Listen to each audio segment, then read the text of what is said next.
अस्सलाम वालेकुम। Hi everyone, hope आप सब अच्छे से होंगे। It took me few days to restart. Without wasting any further time, I will straight away move on to the topic. Before starting, I would like to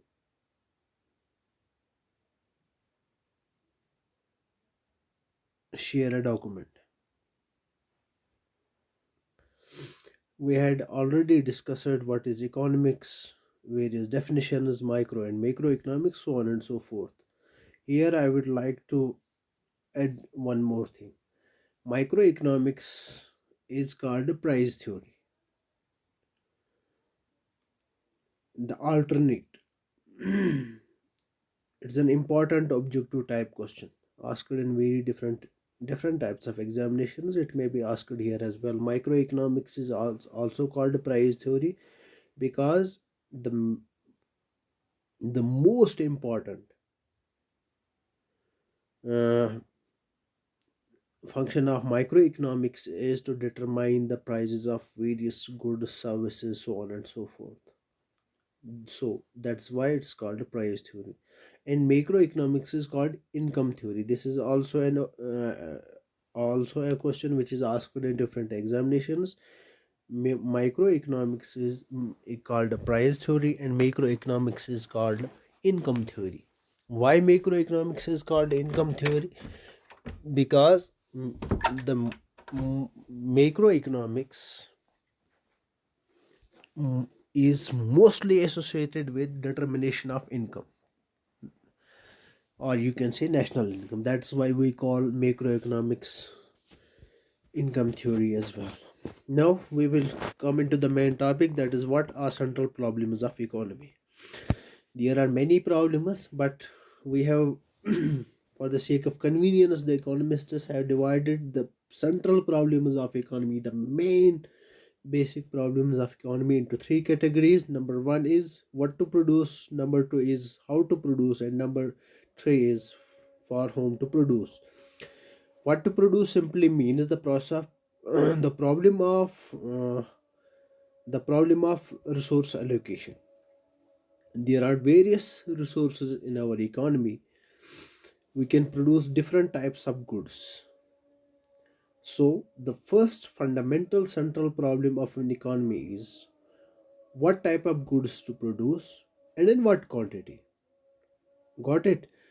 Since the resources are scarce, that's why we have to make choice between what we need and what we do not need. Or हम ज़्यादा क्या चाहिए हमें, we will use our resources in that very good. और जिस कोई चीज़ ऐसा होता है इकानमी में जिसमें हमें अपने ज़्यादा रिसोर्स खर्च करने की ज़रूरत नहीं है. The second important central problem of an economy is how to produce. That is problem of choice of techniques.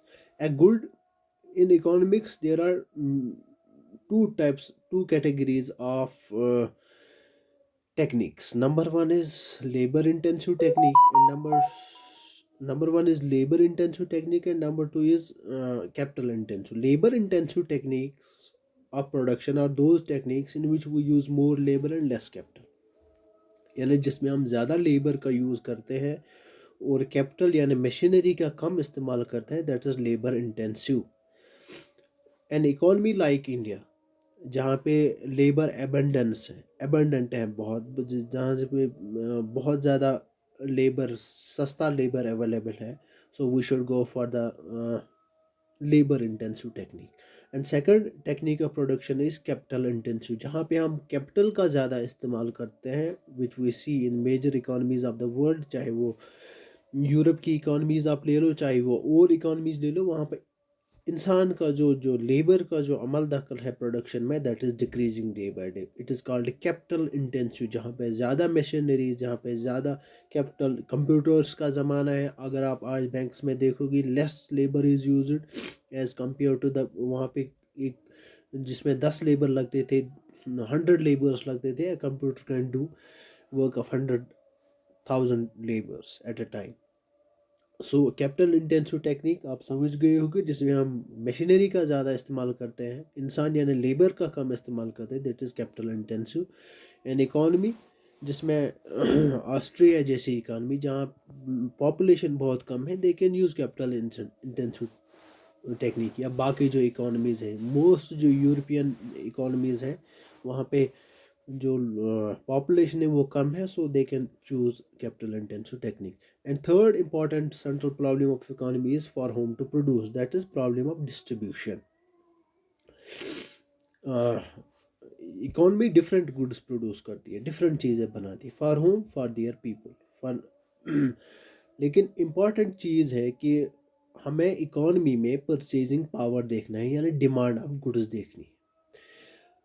हम सिर्फ वार गुड्स नहीं बना सकते, हम सिर्फ कंज्यूमर गुड्स नहीं बना सकते, या हम सिर्फ वो चीज़ें नहीं बना सकते which is used by the poorer class of the people. हम सिर्फ वो चीज़ें नहीं बना सकते जो अपर क्लास लोगों का इस्तेमाल करता है। So we have to choose. Upper class के लोग भी इस इकॉनमी में रहते हैं, लोअर क्लास के लोग भी इस इकॉनमी में रहते हैं, मिडिल क्लास के भी इस इकॉनमी में रहते हैं। सो आउटपुट जो है हमें डिस्ट्रीब्यूट जो करना है between these different class of people. So this is the third central problem through which an economy goes. Another important question, another important concept, that is production possibility curve. Again this production possibility करो हमें इसलिए पढ़ना पड़ रहा है क्योंकि हमारे जो रिसोर्स हैं that are scarce, that are limited. लेकिन जो डिमांड है हमारी, जो वांट्स है हमारी as an economy, they are unlimited. It is simply a graphical representation, या इट इज ये ही कर्व है जो हमें दिखाता है डिफरेंट ऑल्टरनेटिव कॉम्बिनेशंस। आपको पता ही है हम यहाँ मैथमेटिकली सिर्फ दो एक्सिस दिखा सकते हैं, that is why we choose. Suppose हम दो चीज़ें लेते हैं, एक इकॉनमी अगर पूरी जो रिसोर्सेज हैं वो एक चीज़ पे खर्च करे, how much he can produce. अगर एक और अल्टरनेटिव कॉम्बिनेशन ये है, हम थोड़ा सा एक चीज़ प्रोड्यूस करें, गुड ए प्रोड्यूस करें और थोड़ा सा गुड बी, यानी हम अपने रिसोर्स को यूटिलाइज करेंगे in the production of both good A and good B. यानी ये जो कर्व है ये अल्टरनेटिव कॉम्बिनेशन हमें दिखा रहा है। सपोज पॉइंट ए होगा, it will show 100,000 tons of gold या मिल्क एंड 1,000 टन्स ऑफ घी या गन्स, 1,000, गॉट इट। यानी दूसरी कॉम्बिनेशन होगी, एक चीज़ की प्रोडक्शन को हम कम करेंगे, दूसरे को हम ज़्यादा बढ़ाएंगे। थर्ड कॉम्बिनेशन होगी ऐसे ही हम will keep on changing the combinations. यानी ये जो कर्व है इसको हम ट्रांसफॉर्मेशन कर्व भी कहते हैं, इसको हम प्रोडक्शन फ्रंटायर भी कहते हैं। सैमुअलसन ने इसको society is menu of choices भी कहा है, यानी it is a choice for an economy. ये हमें दिखाता है आपके पास क्या चॉइस है, आप क्या क्या चीज़ें प्रोड्यूस कर सकते हो जो आपके अवेलेबल रिसोर्सेज हैं। डेफिनेशंस बिल्कुल आपके सामने दिख रही होगी, जो आपके सामने मैं डॉक्यूमेंट शेयर कर रहा हूँ, there is clear cut definition. आप ये डेफिनेशन पढ़ सकते हो, नीचे एग्जांपल दी हुई है, you can go through it. अगर आपको कोई कन्फ्यूजन है तो आप डायरेक्टली मुझे डिस्क्रिप्शन में पूछ सकते हो, आई विल क्लियर दैट। आप देख रहे होंगे जब हम बटर, मैंने यहाँ बटर और गन्स की ये एग्जांपल दी है, कॉम्बिनेशन ए है, इसमें हम जब हम पूरे रिसोर्सेज यूटिलाइज करते हैं in the production of guns, we can produce 15,000 लेक्स, whatever you choose, thousands and zero amount of butter. Suppose अब हम क्या करना चाहते हैं, हमें बटर भी थोड़ा सा चाहिए, we will decrease the resources जो हम यूटिलाइज कर रहे थे in the production of guns, और वो थोड़ा सा लगाएंगे in the production of butter, so on and so forth, नीचे आएंगे। लेकिन एक इंपॉर्टेंट चीज़ यहाँ पे इस एग्जांपल में आप देखोगे, पहले हम 15 से 14 गैप कितना है, हमें डिक्रीज कितना करना पड़ता है। 1 मिलियन टन बटर प्रोड्यूस करने के लिए हम 1,000 गन्स को सेक्रीफाइस कर रहे हैं। लेकिन जब हम 2 टन बटर प्रोड्यूस करना चाहते हैं, we have to sacrifice more of guns. ऐसा क्यों है? नीचे जाओगे तो 3, और नीचे जाओगे 4, और नीचे जाओगे तो 5। What is the reason? ये इंक्रीज, ये गैप क्यों होती जा रही है when we produce more of butter and less of guns? देखो, this is called marginal opportunity cost. Diminishing marginal opportunity cost. पहले जब हम रिसोर्सेज शिफ्ट करते हैं from guns to the production of butter, उनकी प्रोडक्टिविटी ठीक ठाक हो। जब हम ज़्यादा रिसोर्सेज यूटिलाइज करते हैं, ऑटोमेटिकली जो प्रोडक्टिविटी है, ये हम आगे पढ़ेंगे लॉज ऑफ प्रोडक्शन जो है वहाँ, जब आप किसी चीज़ को ज़्यादा से ज़्यादा प्रोड्यूस करते हो, जब आप ज़्यादा लेबर यूज़ करते हो विद कैपिटल, तो प्रोडक्शन है पहले इंक्रीज होती है at a increasing rate, then at a constant rate, and finally at a decreasing rate. ये आपको आगे क्लियर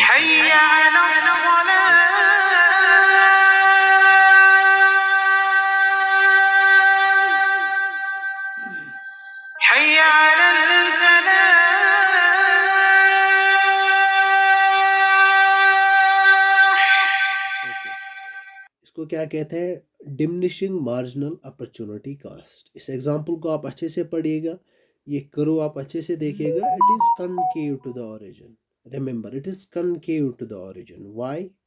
ये अभी मैंने आपको बताया, डिमिनिशिंग मार्जिनल अपॉर्चुनिटी कास्ट की वजह से डाउनवर्ड स्लोपिंग ये इसलिए है क्योंकि we have to sacrifice guns if we want to produce butter as well. यानी ये जो कर्व है ये डिमिनिशिंग कनकेव क्यों है?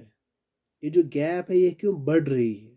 when we come from point A to point B to point C, so on and so forth, this is ये diminishing marginal opportunity cost मैंने आपको बताया, laws of production है। उसमें फिर से हमें शायद ये पढ़ना होगा, उस टाइम डेफिनेटली मैं आपको ये थोड़ा सा और एक्सप्लेन करूँगा, लेकिन यहाँ आप सिर्फ इतना याद रखिएगा फ़िलहाल, diminishing marginal opportunity cost. Opportunity cost क्या हुआ? अपॉर्चुनिटी कास्ट हो गया जब एक चीज़ की अल्टरनेटिव यूज़ होती है। सपोज जब मैं अपना टाइम अभी यूटिलाइज कर रहा हूँ इन टीचिंग, मैं कोई और भी काम कर सकता था, दैट मीन्स मैं कुछ सेक्रीफाई कर रहा हूँ। जब हम किसी इनपुट का नेक्स्ट बेस्ट अल्टरनेटिव यूज, अगर मैं टीचर नहीं होता तो व्हाट कुड हैव, मैं क्या हो सकता था, यानी इसका मतलब है मैंने कुछ सेक्रीफाई किया है to become a teacher. For now इसको कहते हैं opportunity cost, the cost of an input in its next best alternative use. ठीक है, इसका मतलब है अगर मैं अभी पढ़ा रहा हूँ, मैंने कुछ सेक्रीफाई किया है, this is called opportunity cost of teaching this class is what I have sacrificed. Got it?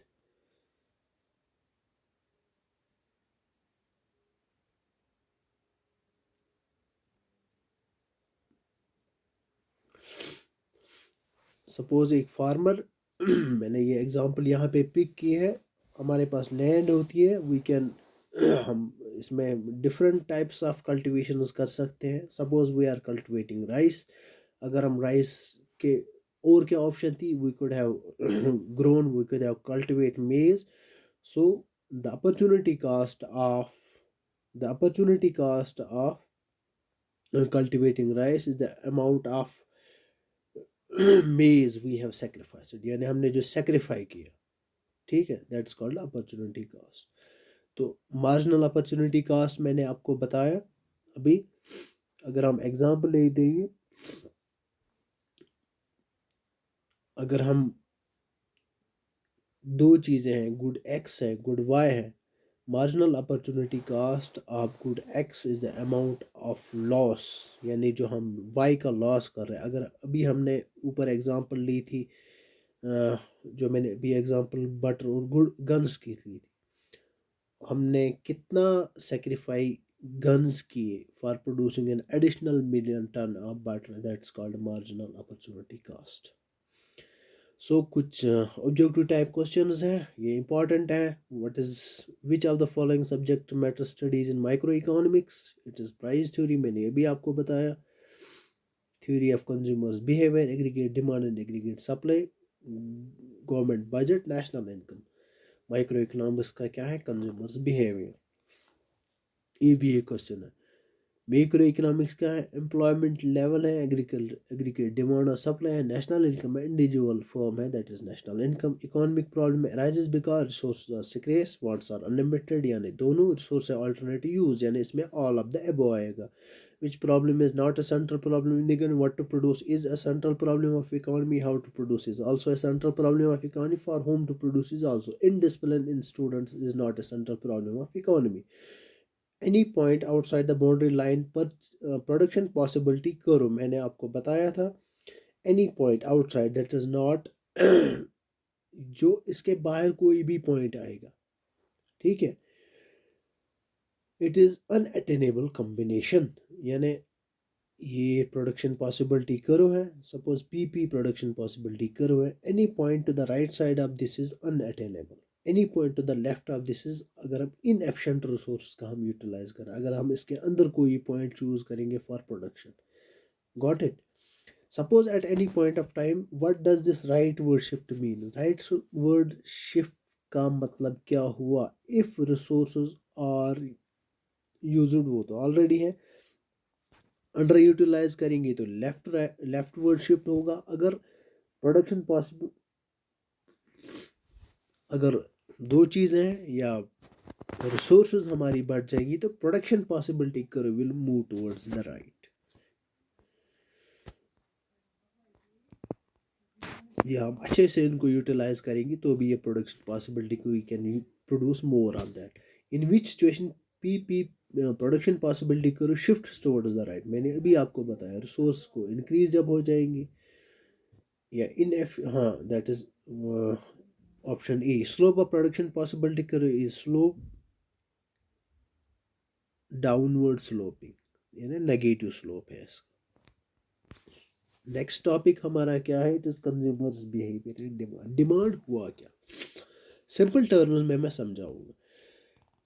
एक कंज्यूमर किसी भी चीज को, ठीक है, हाउ मच इन क्वांटिटी, किस क्वांटिटी में हम किसी भी चीज को willing है to purchase, that's called simply demand, और in other words किसी भी चीज को खरीदने के लिए हमारे पास क्या होना चाहिए, नंबर वन इज हमारे पास होना चाहिए परचेजिंग पावर।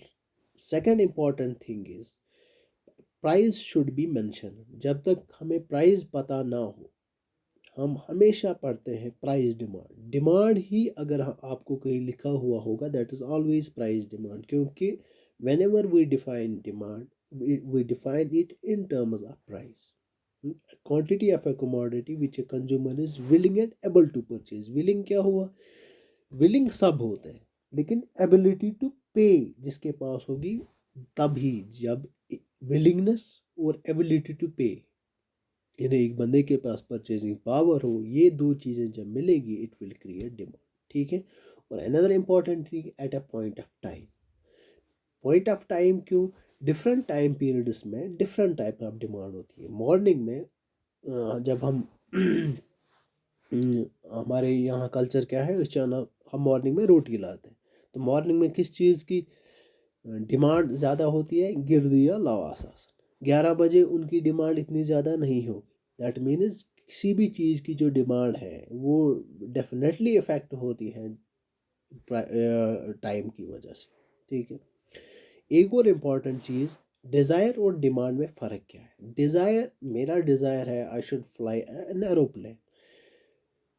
डिमांड क्या है, डिमांड भी इफ़ेक्टिव डिज़ायर है जब आपके पास परचेजिंग पावर हो और डिज़ायर हो, यानी आपके पास परचेजिंग पावर है फिर आपके पास विश है तो ये डिमांड बन गया।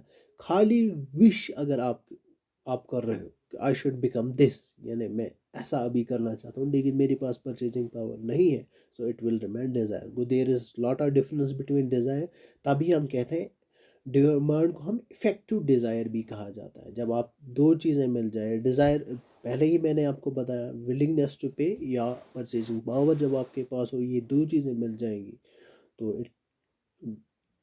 ये डिमांड बन गया। डिमांड थ्योरी में सबसे ज़्यादा इम्पोर्टेंट कंट्रीब्यूशन अगर आपको पता हो, it is of Alfred Marshall.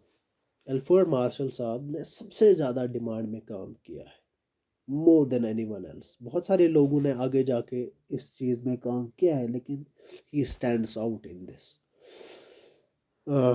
19 42 में ये पैदा 1842 में ये पैदा हुए थे और 1924 में इसकी डेथ हुई थी। You should know it. इसने प्रिंसिपल्स ऑफ इकोनॉमिक्स बुक लिखी है, इसमें सबसे ज़्यादा जो है डिमांड का इन्होंने जिक्र किया था। 5 एलिमेंट्स ऑफ डिमांड थोड़े से यहाँ पे मैंने डिस्कस किए हैं, आप ये देख सकते हो। डिफरेंट टाइप्स ऑफ डिमांड है। प्राइस डिमांड अभी मैंने बताया, डिमांड या price demand it is one and the same thing. Price of A commodity means amount of commodity while a person is willing to purchase at a particular price. Price demand of a commodity means it is price demand of a commodity means यहाँ पे थोड़ी सी इसमें mistake हुई है, इसको आप पढ़िएगा ऐसे ही। Price demand of a commodity means the amount of a commodity while a which a person it is not while which a person is willing to purchase at a particular price। और बाकी चीज़ें जो है affecting demand that remains constant. और हम आगे थोड़ा पढ़ेंगे डिमांड और प्राइस के दरमियान रिलेशनशिप जो है वो है नेगेटिव। वाई वो हम एग्जैक्टली आगे पढ़ेंगे। दूसरा है income demand. Income demand means the amount of a commodity which a person would purchase at various income levels at given या डिफरेंट इनकम लेवल्स। और बाकी जो चीज़ें हैं अब प्राइस का रहेगा दैट विल रिमेन कांस्टेंट। ठीक है। नॉर्मल गुड्स और इन्फीरियर गुड्स यहाँ पे थोड़ा सा मैं बताऊँगा। जब हमारी इनकम बढ़ जाती है, जो डिमांड ऑफ नॉर्मल गुड्स है वो बढ़ जाती है, इन्फीरियर गुड्स घट जाती है, यानी इसको हम कहते हैं income effect is negative in terms of this inferior goods. Inferior goods क्या हुए? सपोज जब हमारी इनकम कम होती है, हम मार्केट जाते हैं, उसी वुचान सो दाल तक जो सबसे सस्ती होती है, सीरियल्स, तथ में छट फुल तो थोड़ा बहुत ठीक है। तो जब हमारी इनकम बढ़ जाती है तो ऑटोमेटिकली क्या जब हम फिर मार्केट में जाते हैं, लेकिन उस टाइम वो वाली दाल नहीं खरीदते हैं। सिंपल समझाने के लिए मैं बोल रहा हूँ। हम देखते हैं कि ये दाल छा साफ, ये कोई हद गोस घर पे वुचुन की। या सिंपल एग्जांपल एक और में हम जो गवर्नमेंट स्टोर्स हैं वहाँ से चावल ले आते हैं। जब हमारी इनकम बढ़ जाती है तो आना पत मार्केट में, ओपन मार्केट में हम चावल खरीदते हैं या कशर तोमल आना। इसका मतलब है ये इन्फीरियर गुड बन गया at that very point of time. It is again a relative concept. Different लोगों के लिए डिफरेंट चीज़ें जो है वो इन्फीरियर हो सकती हैं। और सुपीरियर गुड्स सॉरी या नॉर्मल गुड्स का इनकम इफेक्ट पॉजिटिव होता है। नेसेसिटीज़ का income effect bye and large constant, वो चेंज नहीं होता है। क्योंकि नमक अगर हम आज खरीदें वो कल भी खरीदें, लेकिन इतना हो सकता है इन्फीरियर क्वालिटी का। तो इसका मतलब है इनकम इफेक्ट जो है वो नेसेसिटीज़ का जो है वो डेफिनेटली इन इलास्टिक बताते हैं इकोनॉमिस्ट्स। लेकिन इसमें अगर हम क्वालिटी वाइज देखेंगे, हम वही यहाँ क्वालिटी वाइज हम कोई चेंज नहीं करते। अगर हम दूध पीते थे अभी तक आज भी दूध ही पी रहे हैं, चाहे कितना भी आपकी इनकम बढ़ जाए आप वही दूध खरीदोगे मार्केट से। वो इनकम का इन चीज़ों पे इफ़ेक्ट कुछ नहीं पड़ा। That means income effective ineffective हो गई है। तीसरा है क्रॉस डिमांड। क्रॉस डिमांड क्या हुआ? एट टाइम्स जो कोई भी कमोडिटी होती है इसको अपने प्राइस से ज़्यादा कुछ फ़र्क नहीं पड़ता है, लेकिन बाकी चीज़ों के प्राइस से इस पे जब फ़र्क पड़ता है इसको हम क्रॉस डिमांड कहते हैं। कैसे? यहाँ पे दो चीज़ें इंपॉर्टेंट हैं। एक हो गई सब्स्टिट्यूट्स और दूसरे हो गई कॉम्प्लीमेंट। सब्स्टिट्यूट्स गए वो चीज़ें होती हैं जो हम अल्टरनेटिवली यूज़ कर सकते हैं। ठीक है। सपोज लेप्टन टी हम लेते हैं, कॉफ़ी लेते हैं। It is not an perfect but it is nearest example. इसका मतलब ये सब्स्टिट्यूट्स है। जब प्राइस ऑफ जो टी जो है हमारे हॉस्पिटल में क्या हुआ, कैंटीन था, प्राइस ऑफ टी राइज हो गई। 20 रुपीज़ में कॉफ़ी का कप मिलता था, 15 रुपीज़ में टी मिलती थी, तो अब प्राइस ऑफ टी भी 20 हो गया। तो इसका मतलब है जो कॉफ़ी के जो डिमांड है वो बढ़ जाएगी। इसका मतलब है टी की डिमांड जो है ये अपने प्राइस की वजह से बढ़ी या घटी नहीं, क्योंकि ये कॉफ़ी की जो डिमांड है ये अपने प्राइस की वजह से बढ़ी या घटी नहीं। it increased because of increase in the prices of what? T, lepton T. एक और एग्जांपल है, कॉम्प्लीमेंट्स क्या होते हैं जब हम एक से ज़्यादा चीज़ें एक साथ यूटिलाइज करते हैं। सपोज पेट्रोल, सॉरी, टी और शुगर, या शुगर और हम मिल्क यूज़ करते हैं। Suppose price of milk will increase, ठीक है। What will happen to the demand of tea? It will decrease, क्योंकि अब ये महंगा हो गया है हमारे लिए। जब प्राइस ऑफ टी जो है ऑटोमेटिकली जो इसका मतलब है कॉस्ट इस पूरी टी का इंक्रीज हो गया, तो बाकी चीज़ें जो इसके साथ हम यूज़ कर रहे थे उनकी डिमांड भी घट जाएगी। इनको हम कहते हैं कम्प्लीमेंट्स। डेराइवेड डिमांड वो डिमांड होती है जब हम किसी चीज़ को खरीदते हैं, डिमांड करते हैं for the production of other good. Directly हमें कोई उसकी मतलब ये यूज़ नहीं होती। सपोज हमें लेबर लाते हैं, तो हमें डायरेक्टली थोड़ी लेबर कुछ करता है, हमें कोई काम करवाना होता है घर में, दैट्स कॉल्ड डेराइवेड डिमांड। या ब्रिक्स हम खरीदते हैं, डायरेक्टली ब्रिक्स कोई हमें उसकी यूटिलाइजेशन नहीं है हमारे पास, लेकिन हमें घर बनाना है, that's why we buy bricks. इसको डेराइवेड डिमांड कहते हैं। डायरेक्ट डिमांड के, डायरेक्ट डिमांड जब कोई चीज़ हमें डायरेक्टली सेटिस्फाई करे। दूध हम लिया, मैंने पिया, डायरेक्टली इसने मेरी डिमांड सेटिस्फाई की, सॉरी मेरी जो डिज़ायर है या मेरी जो नीड है वो सेटिस्फाई की, इसको हम डायरेक्ट डिमांड कहेंगे। या वाटर, मुझे प्यास लगी, मैंने पानी पिया, डायरेक्टली मैंने वाटर पिया। एक और इम्पॉर्टेंट, ये दो अहम है इसमें। एक क्वेश्चन लास्ट पी एग्ज़ाम में आया था, पंचायत, हाँ, अकाउंट असिस्टेंट में। कंपोजिट डिमांड क्या हुआ? कंपोजिट डिमांड हुआ जब एक चीज़ एक से ज़्यादा जो वांट सेटिस्फाई फुलफिल करे हमारी। सपोज हम दूध खरीदते हैं, हम उसको चाय बनाने में यूटिलाइज कर सकते हैं, हम उसको सब्ज़ी बनाने में यूटिलाइज कर सकते हैं, हम उसको चीज़ बनाने में यूटिलाइज कर सकते हैं, बटर बनाने में यूटिलाइज कर सकते हैं। इसका मतलब है ये एक से ज़्यादा जो है हमारी जो वांट्स है वो सेटिस्फाई करता है, इसको हम कंपोजिट डिमांड कहते हैं। जॉइंट डिमांड को हम क्या कहते हैं? कंपोजिट डिमांड और जॉइंट डिमांड थोड़ा सा कंफ्यूजिंग है, ध्यान से पढ़िएगा, ध्यान से समझिएगा इस चीज़ को। जॉइंट डिमांड क्या हुआ? जब एक से ज़्यादा चीज़ें एक साथ हम जॉइंटली हम डिमांड करते हैं टू सेटिस्फाई गिवन। समझ गए? सपोज अब हमें कॉफ़ी का कप बनाना है, इसके साथ हमें दूध भी चाहिए, इसके साथ हमें टी भी, कॉफ़ी भी चाहिए, इसके साथ हमें शुगर भी चाहिए, तो इसको हम कंपोज जॉइंट डिमांड कहते हैं। Got it? अगेन मैं भी थोड़ा सा इधर कंफ्यूज हो गया। इसको हम जॉइंट डिमांड कहते हैं जब एक से ज़्यादा चीज़ें एक साथ हमें चाहिए होती है किसी भी वांट को सेटिस्फाई करने के लिए, इसको जॉइंट डिमांड कहते हैं। कंपोजिट डिमांड हो गया जब हम कोई चीज़ एक से ज़्यादा हमारी वांट्स, हमारी ख्वाहिशें पूरी करता है, इसको हम कंपोजिट डिमांड कहते हैं। नेक्स्ट है हमारा डिमांड शेड्यूल।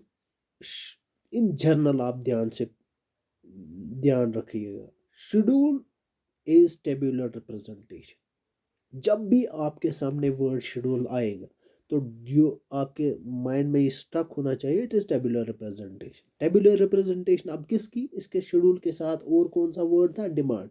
डिमांड को मैंने बताया ये खाली डिमांड नहीं है, इट इज प्राइस डिमांड। यानी प्राइस और डिमांड की जब हम टेबुलर रिप्रेजेंटेशन शो करेंगे, जब हम इसको टेबुलर फॉर्म में शो करेंगे, इसको हम डिमांड शेड्यूल कहते हैं। यानी प्राइस को एक साइड में, क्वांटिटी डिमांड को एक साइड में जब हम दिखाएंगे in the form of A table, it becomes a demand schedule. Clear? करू क्या है? करू मैंने आपको बताया। जब भी करू वर्ड इकोनॉमिक्स में आपके जहन में सामने आएगा, यूर आपके दिमाग में ये स्ट्राइक होना चाहिए, करू मीन्स ग्राफिकल रिप्रेजेंटेशन। शेड्यूल क्या हुआ? शेड्यूल क्या हुआ? Tabular representation. करू क्या हुआ? Graphical representation. ग्राफिकल रिप्रेजेंटेशन किस चीज़ की? जो इसके साथ हो, प्राइस डिमांड करो, प्राइस डिमांड करो या demand curve, it is one and the same thing, is the graphic representation which shows क्या क्या ये शो करता है। प्राइस और डिमांड अगर है तो प्राइस और डिमांड को ही शो, डिफरेंट कॉम्बिनेशंस जब हम मिलाएंगे। सपोज ऊपर मैंने टेबुलरली हमने दिखाया था, प्राइस जब डिक्रीज होता है तो क्वांटिटी डिमांड इंक्रीज होती है। यही चीज़ जब हम in the form of a graph दिखाएंगे तो इट बिकम्स योर डिमांड करो। या इंडिविजुअल डिमांड करो भी इसको कहते हैं। अच्छा, मार्केट डिमांड शेड्यूल क्या हुआ? शेड्यूल अगेन है, शेड्यूल का मतलब क्या हुआ? Tabular representation. मार्केट डिमांड क्या हुआ? इट इज, अभी तक हम इंडिविजुअल डिमांड स्टडी कर रहे थे। Market demand means there are different consumers ABCD। जब सबों की डिमांड जो है वो हम शो करेंगे, वो उनको जब हम ऐड करेंगे, it becomes your market demand, जो क्लियरली आपके इसमें एग्जाम्पल में दिखाया गया है। मार्केट डिमांड करो क्या है? It is graphical representation of market demand schedule. Simple term में, जब आपको कुछ भी पता ना हो तो इतना तो आप लिख सकते हो, इतना आपको समझ आना चाहिए। कैसे ये बनाते हैं? ये इसको हम horizontal summation of individual demand curves becomes your market demand curve. ये ऑब्जेक्टिव टाइप क्वेश्चन आ सकता है। अच्छा, डिमांड फंक्शन क्या हुआ? फंक्शन वर्ड जब भी इकोनॉमिक्स में आपको दिखे, अगेन इट इज़ यूनिवर्सल। ये आपको एक ही बार ही याद रखना है, क्योंकि आगे भी कास्ट फंक्शन आएगी, कुछ और फंक्शन आएगी, तो बार बार याद क्यों रखोगे? अच्छे से समझो अभी। फंक्शन मीन्स जिसमें सेट ऑफ वेरिएबल्स होते हैं। A function in economics simply इसका मतलब है जब सेट ऑफ वेरिएबल्स होते हैं, they are related to each other. जब आपके सेट ऑफ वेरिएबल्स हैं और वो एक दूसरे पे डिपेंडेंट है। क्या है? डिपेंडेंट है,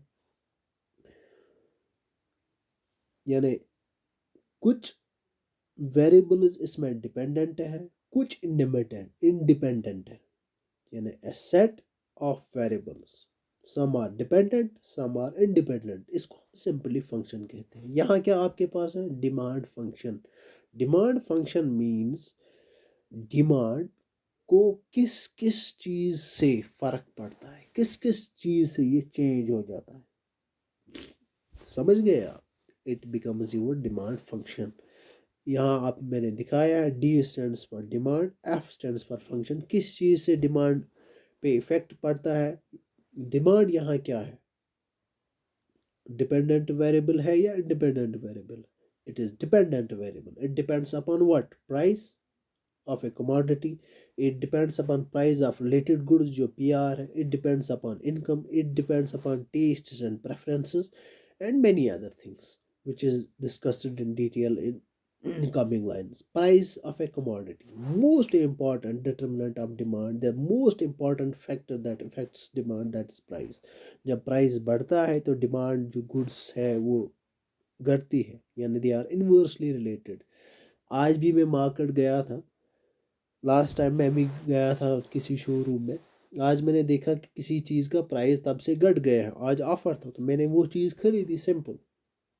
इनकम ऑफ द पीपल, जब इनकम बढ़ जाती है तो डिमांड क्या है? Demand of normal goods rise, और डिमांड ऑफ इंफीरियर गुड्स, और मैंने आपको पहले भी बताया, वो डिक्रीजेस।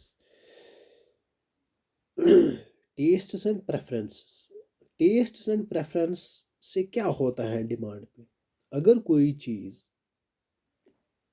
टेस्ट हमारी प्रेफरेंस बन जाता है, उसका मतलब है उसकी डिमांड जो है वो बढ़ जाती है। ऑफ लेट कश्मीर में ट्रेंड क्या है? जो ब्रांडेड कपड़े हैं या ब्रांडेड चीज़ें हैं उनकी जो वो that has become the preference of every youth in this part of the world. इसका मतलब है जो डिमांड ऑफ ब्रांडेड गुड्स है that will increase. In converse जो ट्रेडिशनल चीज़ें हैं, पहले हम क्या पहनते थे? वो पहनते थे यहाँ से सिला हुआ, जो यहाँ पे टेलर मास्टर होते थे। आज सिले हुए कपड़े बहुत कम लोग पहनते हैं, यानी ट्रेडिशनल गुड्स की डिमांड इससे घट जाती है, क्योंकि ये हमारी प्रेफरेंस रही है, हमारे टेस्ट प्रेफरेंसेस चेंज हुए हैं टुवर्ड्स ए पर्टिकुलर गुड। एक और चीज़ है, डिफरेंट सीजन्स में डिफरेंट, ये भी इसी की एग्जांपल है टेस्ट और प्रेफरेंस की। विंटर में हमारी प्रेफरेंस होती है गर्म कपड़े खरीदने की, तो उसका मतलब है विंटर में गर्म कपड़ों की डिमांड बढ़ जाएगी। और अब आगे जब समर आएगा तो डिमांड किन चीज़ों की बढ़ेगी? यानी preferences definitely effect demand of a particular commodity. Price of related goods, मैंने पहले ही आपको बताया, goods can be related in two aspects. या तो ये सबस्टिट्यूट्स हो सकते हैं या ये कम्प्लीमेंट्स हो सकते हैं। जब प्राइस ऑफ सबस्टिट्यूट अगर घट गया, सपोज हम यहाँ टी लेप्टन टी लेंगे और कॉफ़ी लेंगे, प्राइस ऑफ टी डिक्रीज हो गया, what will happen to the demand of coffee, it will decrease, यानी they move in the same direction. Remember, अगर प्राइस ऑफ टी बढ़ गया, so in other words it becomes dearer in comparison to जो हमारे पास एक और substitute available था, दैट इज कॉफ़ी, तो डिमांड ऑफ कॉफ़ी जो है वो बढ़ जाएगी। कॉम्प्लीमेंट्स भी मैंने बताया, कार और पेट्रोल है, अगर पेट्रोल के प्राइजेस बढ़ जाएंगे तो what will happen to the demand of car, inversely related है ये, इसका मतलब है कार की डिमांड जो है वो घट जाएगी। I will think 10 times before buying A car, क्योंकि पेट्रोल के जो प्राइजेस हैं वो कंटिन्यूसली बढ़ रहे हैं। Size of population also effects, size of population का क्या मतलब है, जब इन लोग की आबादी बढ़ जाती है ऑटोमेटिकली, जब भी इंसान पैदा होता है तो डिमांड तो बढ़ ही जाती है, right from the day when he comes into this part of the world, उस दुनिया से इस दुनिया जैसे ही उसने कदम रखा तो डिमांड क्रिएट हो ही जाती है, डिमांड बढ़ जाएगी। अगर खुदा न खास्ता ऐसा कुछ हुआ कोरोना वायरस जैसा, दुनिया की आबादी घट जाएगी तो डिमांड भी जो है वो घट जाएगी। अगर weather, customs, food shortage, future expectation is very important. Future expectation का मतलब हुआ, अगर राइटली और रॉन्गली मैंने एज्यूम किया कि परसों इस चीज़ का प्राइस बढ़ जाएगा, what will happen to the its current demand, it will increase, क्योंकि ह्यूमन बीइंग जो है इट इज़ रैशनल, मैंने आपको पहले भी बताया है, हम मैक्सिमाइज करना चाहते हैं अपनी सेटिस्फेक्शन। राइटली या रॉन्गली मैंने या राइटली कल को मार्च में जो विंटर वेयर है इसकी जो प्राइस है, I expect that it will come down, इसका मतलब है प्रेजेंट डिमांड जो है इसकी घट जाएगी, so I will prefer to buy it in the future when its price will decrease. Change is business cycle, business cycle का ज़्यादा मैं डिस्कस नहीं करूँगा, फिर हमें इसमें वो बिजनेस साइकिल्स भी डिस्कस करने हैं, कभी टाइम मिला तो ज़रूर करेंगे। लॉ ऑफ डिमांड क्या है, what is actually law of demand? Simple, it is relationship between quantity demanded and price of a commodity. मैंने आपको पहले एक लेक्चर या दूसरे में बताया था what is citrus Paribas, other things remaining the same provided, जो डिटरमिनेंट्स ऑफ डिमांड मैंने इससे पहले इस टॉपिक से पहले डिस्कस किए, डिफरेंट डिटरमिनेंट्स ऑफ डिमांड जो है, इनकम है, टेस्ट्स एंड प्रेफरेंसेस है, फ्यूचर एक्सपेक्टेशन है, पॉपुलेशन है, they are all considered and kept as constant। जब ये सब चीज़ें कांस्टेंट होंगी, what will happen, जब प्राइस डिक्रीज हो जाएगा तो क्वांटिटी डिमांडेड विल इंक्रीज, और कन्वर्सली जब प्राइस इंक्रीज हो जाएगा quantity demanded will increase, provided determinants of demand जो ऊपर मैंने डिस्कस की दे डजंट चेंज, अगर वो चेंज हो जाएंगे this law will not be as it is, जो ऐसे मैं आपके सामने ये डिफाइन कर रहा हूँ। Got it? एक्सप्लेन नीचे ये किया हुआ है, एग्जाम्पल दी हुई है, देन डायग्रामिक रिप्रेजेंटेशन है, आप ये अच्छे से पढ़ सकते हो। Question now arises, why demand curve slopes downwards, or in other words why more goods are demanded when price falls? जब भी नेगेटिव स्लोप होगा किसी भी चीज का, that means they are inversely related. Why so? Number 1, law of diminishing marginal utility. Utility हमें आगे पढ़ना है, यहाँ सा थोड़ा सा मैं बता दूँगा। जब हम किसी चीज़ को ज़्यादा से ज़्यादा यूटिलाइज करते हैं, the utility, the satisfaction which we derive out of it वो डिक्रीज हो जाती है। अगर हम जूता खरीदते हैं, पहले दिन आपको ज़्यादा सेटिस्फेक्शन, आपको लगता है कि देयर इज़ समथिंग मेरे पास, दूसरे दिन इतना क्रेज़ आपको नहीं होता, थर्ड डे ऐसे ऐसे ये कम हो जाती है, इसको हम यूटिलिटी कहते हैं। इसका मतलब है फर्स्ट, पहले यूनिट पे मैं, या सिंपली एक और एग्जांपल मैं दे रहा हूँ, आपको प्यास लगी है, आपने पहला घूंट लिया तो आपको बहुत यूटिलिटी मिल जाएगी, ठीक है। यूटिलिटी क्या हुआ, फिलहाल आप याद रखिएगा, want satisfying power of A commodity, ठीक है। It is a subjective thing, ये मेजर करना बहुत इम्पॉसिबल है। जो आपको सेटिस्फेक्शन मिलती है ना किसी चीज़ को यूज़ करने के टाइम या यूज़ करने से पहले इसको हम यूटिलिटी कहते हैं। फॉर नाउ इन डिटेल हमें आगे पढ़ना है। जब हमारी यूटिलिटी डिक्रीज़ होती है विद, जब हम दूसरा पानी का घोंट लेंगे और यूटिलिटी अर्ज काम होगी, तीसरा लेंगे और अर्ज काम होगी, चौथा लेंगे और अर्ज काम होगी, स्टेज रीच जहाँ से मैं अब पानी पीना नहीं चाहता, ठीक है, उस टाइम हमारी यूटिलिटी ज़ीरो हो जाती है। Got it. जब यूटिलिटी हमें ज़्यादा मिलती है ऑटोमेटिकली हम उस टाइम ज़्यादा प्राइस देने के लिए तैयार होते हैं, लेकिन जब यूटिलिटी कम होती है हम ज़्यादा प्राइस देने के लिए तैयार नहीं होंगे। It is the first reason why demand curve slopes downwards from left to right. Second thing is income effect. Income effect का हुआ जब किसी चीज़ का प्राइस डिक्रीज़ होता है तो आपकी रियल इनकम जो है वो इंक्रीज़ होती है। The number of rupees left with you increases. Automatically जो है आप ज़्यादा डिमांड करते हो। Third thing is substitution effect. जब किसी चीज़ का प्राइस डिक्रीज़ होता है you can substitute the cheaper good against the DRM। आप दो चीज़ें एक्स और वाई यूटिलाइज कर रहे थे, एक्स का प्राइस डिक्रीज हो गया, यू विल सब्स्टिट्यूट, आप कोशिश करोगे बकर वाई कमाई पान यूज। नंबर ऑफ कंज्यूमर्स भी बढ़ जाते हैं। अगर कोई चीज़ 10 रुपये में अभी तक आती थी, ठीक है, इसका प्राइस अब 8 रुपये में आता है, इसका मतलब है new class of people will come into the market.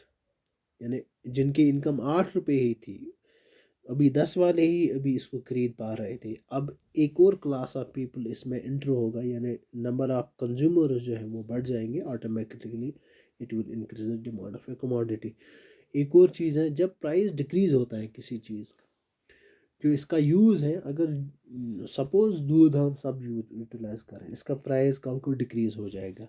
अभी तक दूध हम सिर्फ लिमिटेड यूज़ में हम कर रहे थे, इसे चाय त्रावा या थोड़ा बहुत बचन देवा, अब इसका प्राइस डिक्रीज़ हो गया, अब हम और चीज़ों में ये इस्तेमाल करने लगेंगे, इसकी डिमांड यानी जो है बढ़ जाएगी। What are limitations of law of demand.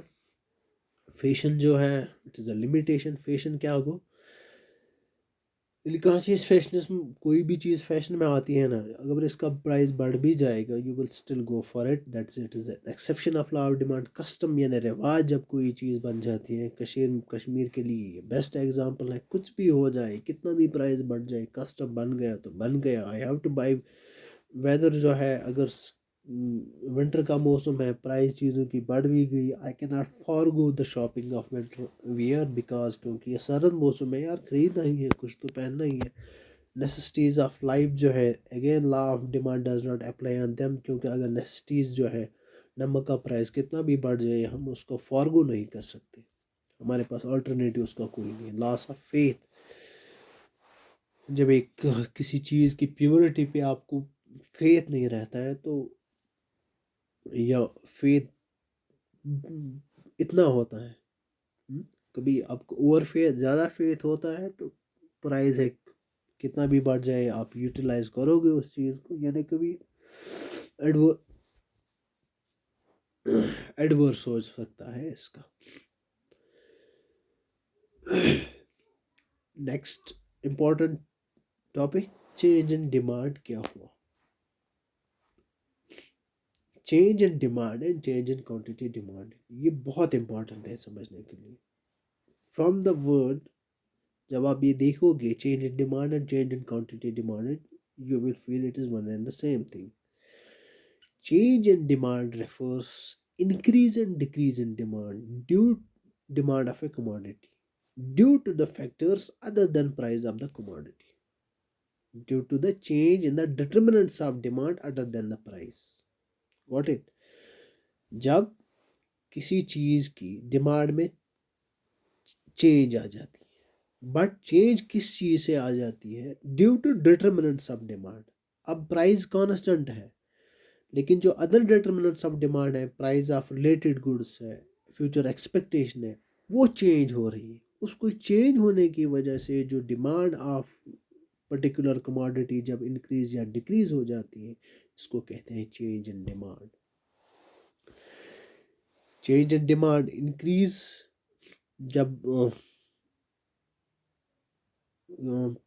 Price of related goods, suppose यहाँ पे हम प्राइस ऑफ रिलेटेड गुड्स की ही एग्जांपल लेंगे। सपोज प्राइस ऑफ कॉफ़ी जो है वो बढ़ गया, what will happen to the demand of tea, it will increase. इसको कहते हैं इंक्रीज इन डिमांड। इनवर्स अगर हम इसका लेंगे, it will be decrease in demand. Change in quantity demanded means when quantity demanded of a good change due to change in price।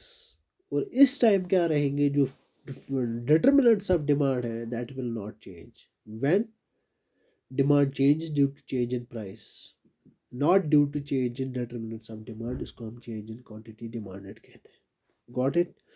For example हम ले लें, जब प्राइस राइज होगा demand fall होगी, या इन वाइस वर्सा हम ले सकते हैं।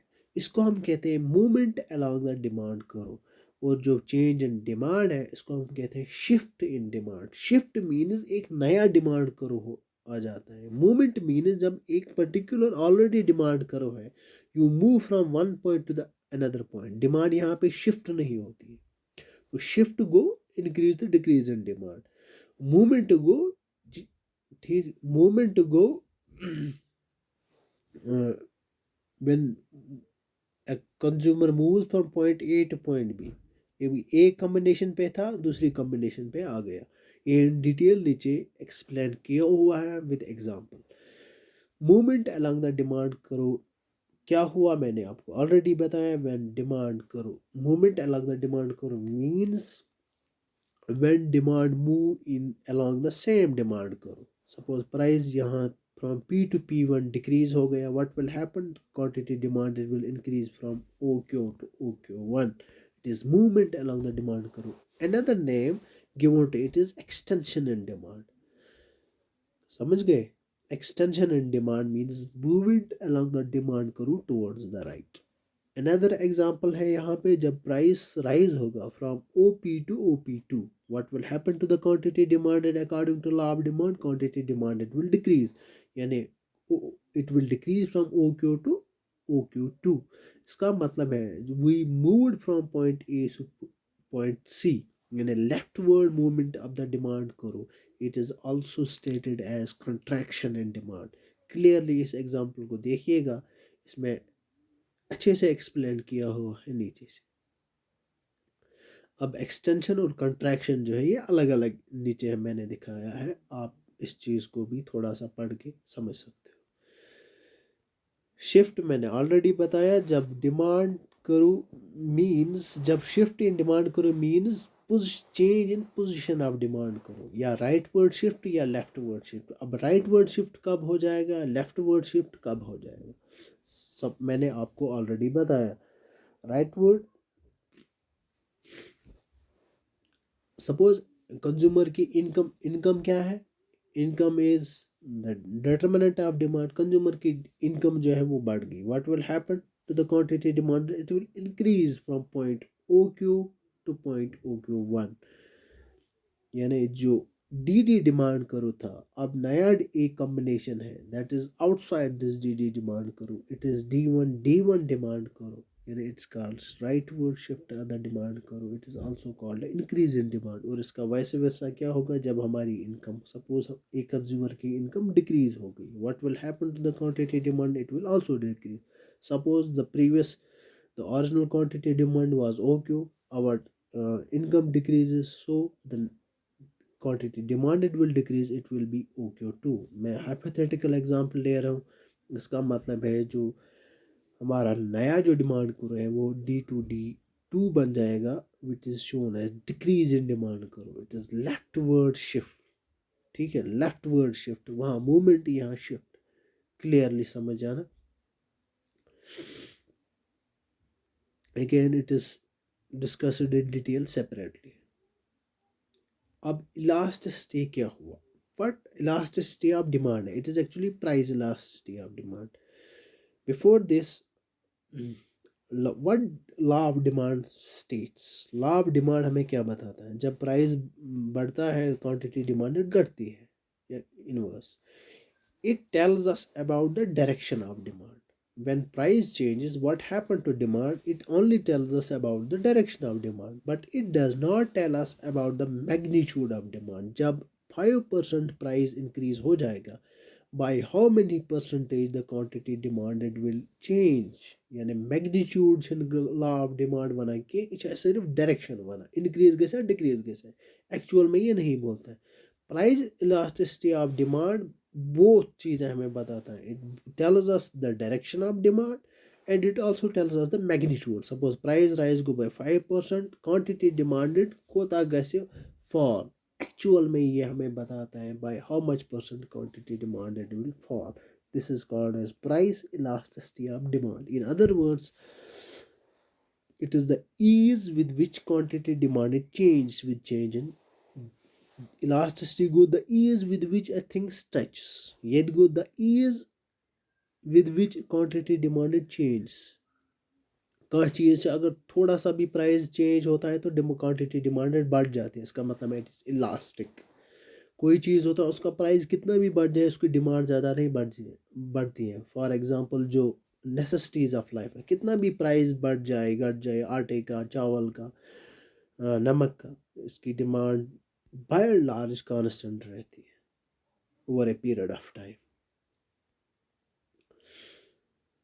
when it is denoted by capital small ed it is percentage change in it is the ratio of percentage change in quantity demanded to the percentage change in price जब percentage होता है percentage का मतलब हुआ है change there is something that has changed change in quantity demanded divided by original यानी change in demand divided by original demand into 1000 और percentage change in price percentage change तभी आप देख सकते हो जब आपके पास ओरिजिनल प्राइस है जब आपके पास चेंज इन प्राइस है चेंज होता है original change in price divide by original price into 100 change is in economics is denoted by delta del I call it del q divided by q that's original quantity ये आप थोड़ा सा नीचे देख सकते हो ये एग्जाम में आ सकता है सपोज यहाँ मैंने एग्जांपल दे दी है एक कमोडिटी है उसका प्राइस पर यूनिट 20 था क्वांटिटी डिमांड was 200 अब प्राइस फॉल हो गया फ्रॉम 20 to 15 डिमांड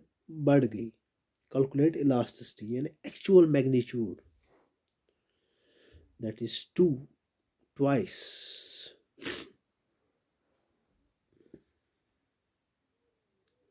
ये आप कैलकुलेट कर सकते हो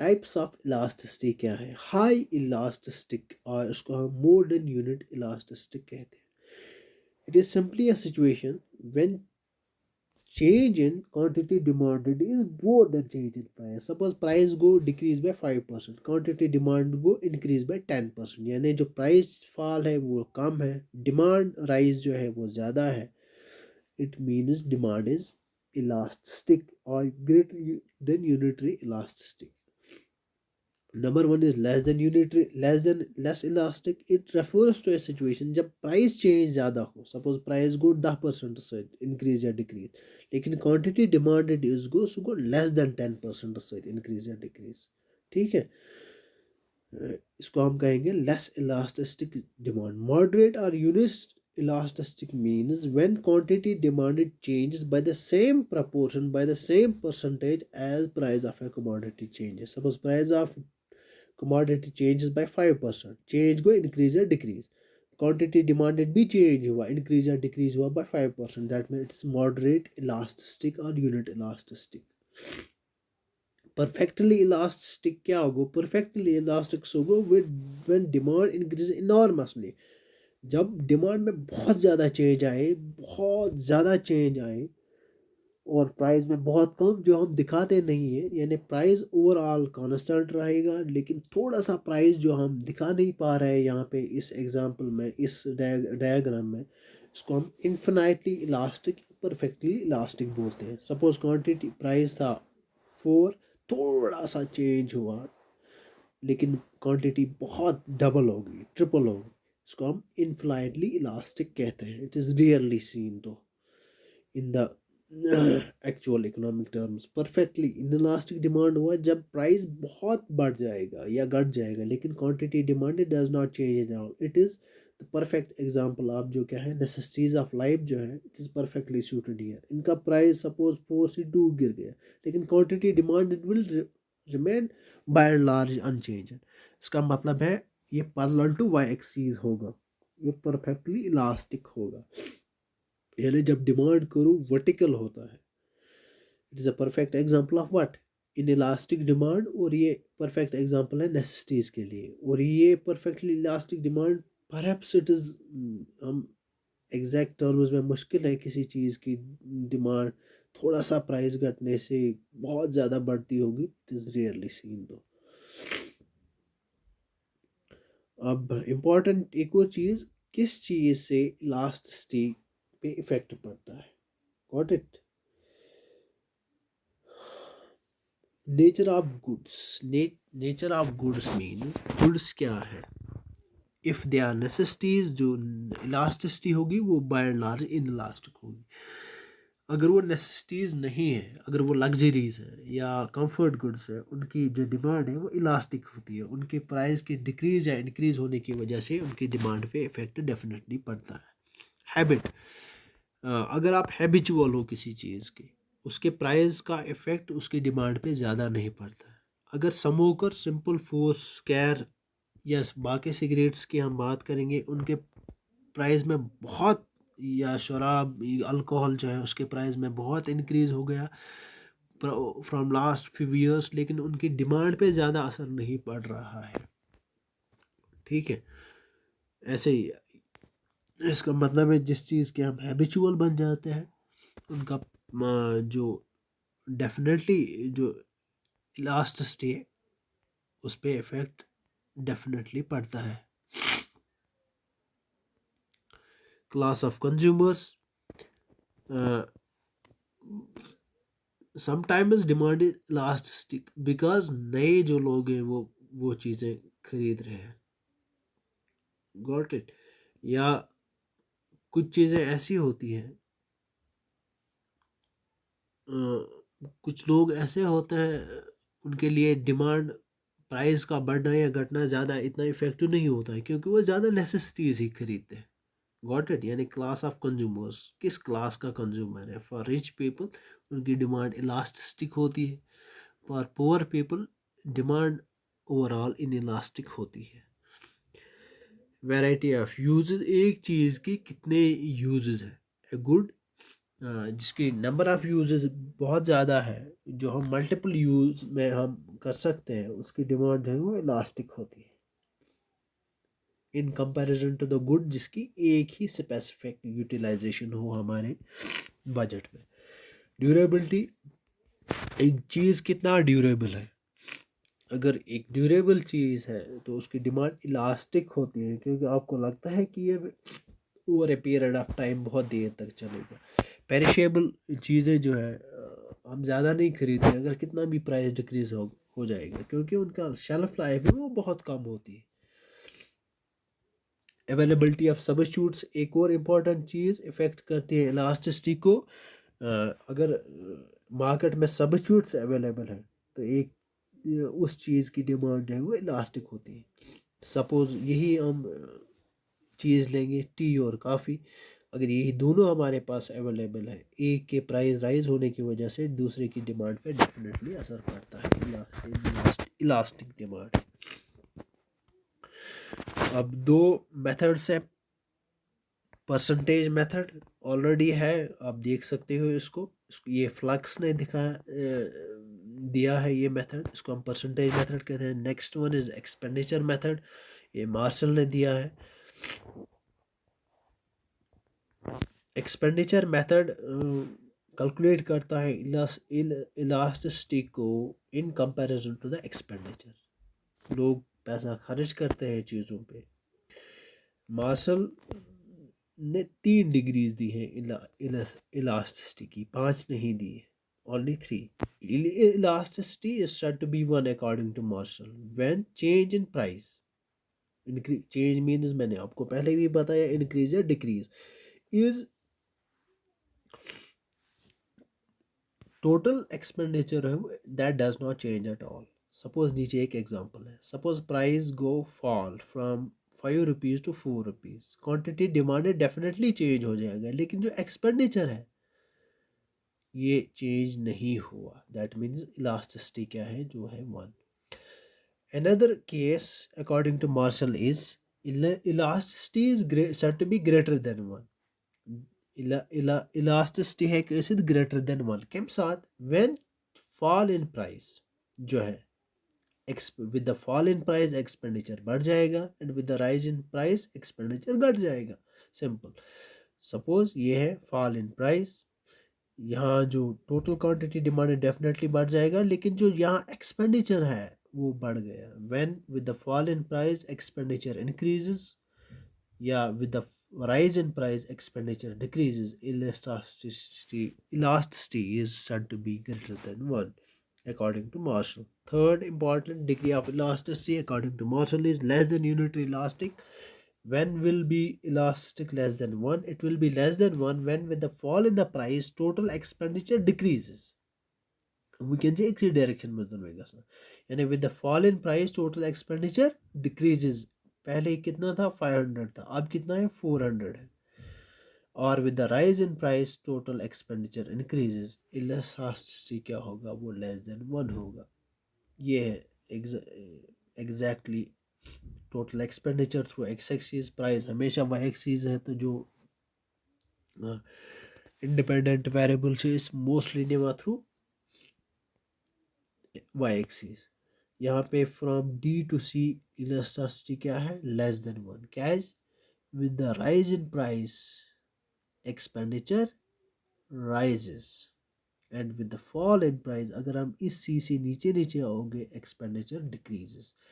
सी से बी के दरमियान इलास्टिसिटी क्या है it is equal to 1. Y equal to 1? Because change in price जो है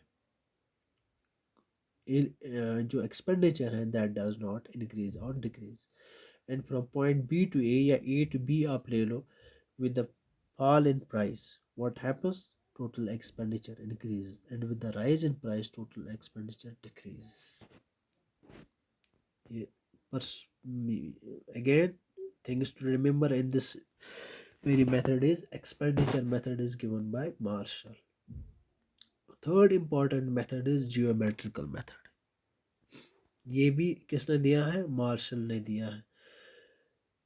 According to this, there are 5 degrees of elasticity. Lower segment of the demand curve, elasticity is calculated by lower segment of the demand curve divided by upper segment of the demand curve. This is lower segment. From ED is equal to ये D point है ना, from this very point to this x-axis, this is lower segment. वो जो D से A के दरमियान D से left side में ये जो पूरा ओशन है this is upper side. Point D पे इलास्टिसिटी क्यों है 1 है? क्योंकि lower part and upper part जो है it is equal. When numerator and denominator will be equal, जो रिजल्ट होगा वो हमेशा 1 होगा. अगर हम पॉइंट सी लेंगे, यहाँ लोअर सेगमेंट क्या है सी बी है यानी स्मॉल है, अपर सेगमेंट ज़्यादा है, इलास्टिसिटी लेस देन 1 होगा. अगर ई पॉइंट है, यहाँ लोअर सेगमेंट जो है वो ज़्यादा है यानी न्यूमरेटर ज़्यादा है, अपर सेगमेंट कितना है ए ई है छोटा है, यानी न्यूमरेटर जब बड़ा हो डिनोमिनेटर छोटा हो इसका मतलब है इलास्टिसिटी ग्रेटर देन 1 होगा. At point A elasticity is said to be infinity. Why? Because lower segment बहुत है, upper segment is 0. Anything divide by 0 that is infinity. At point B elasticity is 0 because numerator is 0. Lower segment यहाँ पे है नहीं. अब एक और थोड़ा सा इसमें बचा है इनकम इलास्टिसिटी क्या हुआ.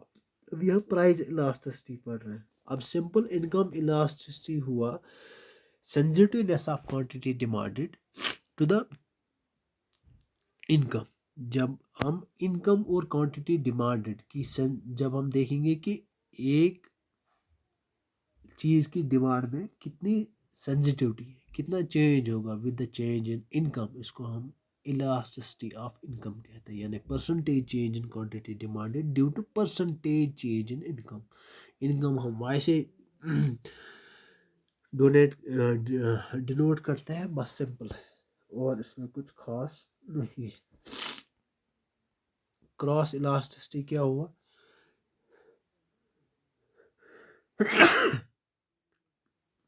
क्रॉस इलास्टिसिटी क्या हुआ response of demand of good, ठीक है, due to change in price of other good. Suppose 2 goods है एक्स और Y, percentage change in quantity demand of good X due to percentage change in price of good Y, इसको हम cross elasticity of demand कहते हैं। Again ये substitutes और किन में हो सकता है, सबस्टिट्यूट्स और कॉम्प्लीमेंट्स में। So it was all about demand. Hope